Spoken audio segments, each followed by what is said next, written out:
Bonjour Bertrand. Bonjour Mario. Comment vas-tu? Très bien, très bien. Alors comment trouves-tu l'ambiance en ce début de Salon Patrimonia 2024? Je ne sais pas si les arbres montent au ciel. Ce que je sais, c'est que j'ai l'impression qu'il y a toujours de plus en plus de monde à Patrimonia. Et je pense que 2024 sera une fois encore un millésime encore meilleur que les autres, un millésime peut-être exceptionnel. Et on a déjà, alors qu'on est en milieu de matinée du premier jour, une affluence, je pense, record sur le stand Ophi Invest. Donc millésime avec beaucoup de monde. Alors parlons de ton groupe justement Bertrand. Quelle est la particularité d'Ophi Invest? Ophi Invest veut être un trait d'union entre les institutionnels et les épargnants grâce notamment aux partenaires courtiers et CGP. Et ça en fait une différence majeure par rapport à la compétition. C'est qu'on a un panel de solutions pour nos partenaires qui est assez large, qui va du monétaire jusqu'au private d'infra, par exemple, d'infrastructure. Donc vous voyez que c'est assez large. Et dans ce panel, les CGP peuvent vraiment puiser des expertises très typées institutionnelles et les proposer à leurs clients particuliers. Je pense que c'est la différence majeure du groupe Ophi Invest. Très bien, merci Bertrand. Alors quelle est l'actualité du jour ou de la semaine ou des mois qui viennent chez Ophi? Alors, moi je noterais quelque chose qui change auprès de nos partenaires, c'est qu'ils se laissent le choix multiple chez les partenaires. Société de gestion que nous sommes.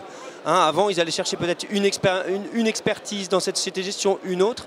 Là, en tout cas, c'est ce qu'on voit chez nous. Ils nous ont des demandes qui sont assez diverses. Je le disais, le monétaire, qui est toujours intéressant malgré la baisse des taux actuels dans les comptes titres notamment. On a un succès assez important chez Ophi Invest de succès de collecte de la part de nos partenaires et on les en remercie sur les comptes titres. Et entre le private d'infrastructure, donc le non-coté qui les intéresse aussi de plus en plus, et le monétaire, je le disais, ils vont puiser des expertises très typées, par exemple celles sur les métaux qui donnent accès aux performances de métaux, qu'ils soient précieux ou qu'ils soient stratégiques, ça les intéresse en diversification. Les obligations, qu'elles soient datées. L'année dernière, c'était un gros succès sur les fonds obligataires datés, aussi chez nous d'ailleurs, on les remercie une fois encore pour leur confiance. Ça continue et il y a aussi de plus en plus d'intérêt sur les obligataires qu'on appelle non contraints, donc ils sont capables d'aller chercher des obligations privées ou d'autres types d'obligations, par exemple d'État, ou de jouer la hausse ou la baisse des taux. Ça, voilà, c'est des intérêts qui sont, comme vous le voyez Mario, très divers et qui sont des questions que nous posent les partenaires conseillers en gestion de patrimoine.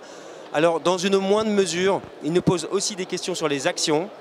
C'est une classe d'actifs risquée et qui a un petit peu de succès toujours malgré la hausse des marchés forte. Plus les marchés montent, moins les investisseurs s'intéressent à cette classe d'actifs.